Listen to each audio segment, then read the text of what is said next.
You know that kid in the gym? The one who hits heavy singles every week but hasn't made meaningful progress in months? He's always hurt, he's always injured.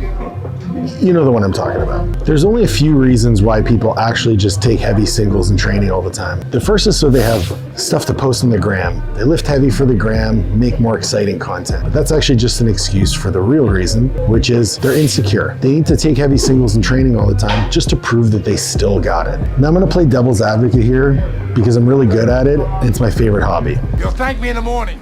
The prevailing research in strength and conditioning is actually pretty clear. When it comes to gaining maximal strength, specificity is king. So in order to lift heavy singles, you have to practice lifting heavy singles. On the whole, I actually agree with this 100%, but there's a few limitations that we have to pay attention to. The first is that the time course on the research performed is actually quite short, and the time to accrue a meaningful amount of muscle tissue is quite long, while the time it takes to make neurological adaptations is quite short. So the research is limited in that they only test people during the time where neural adaptations take place. It stands to reason that hypertrophy training would show no effect on strength or a limited effect on strength when the time course to accrue hypertrophy is long and the time to accrue strength is very short. We have to contrast this with the research that also shows that accumulating volume at submaximal loads also increases strength.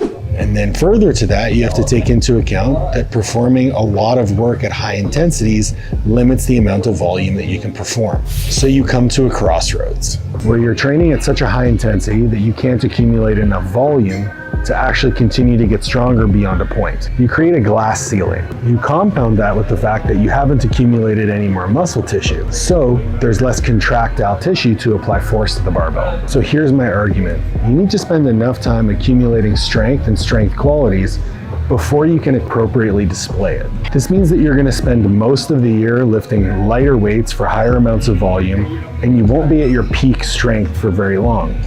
Hence the need to always prove to yourself that you still got it. This is where maturity comes into play. You have to be able to delay that gratification. There's a quote from a famous Chinese weightlifter when asked what makes the difference between those people who win Olympic championships and the people who just qualify. And he said that the champions are the ones that can show up day in, day out, year after year, and do the mundane stuff without getting bored. Once you've built the base of the pyramid, the peak can be as high as you want it to be. So if you want to get as strong as possible, spend more time building and less time testing. And when it comes time to display that strength, your glass ceiling is going to be shattered.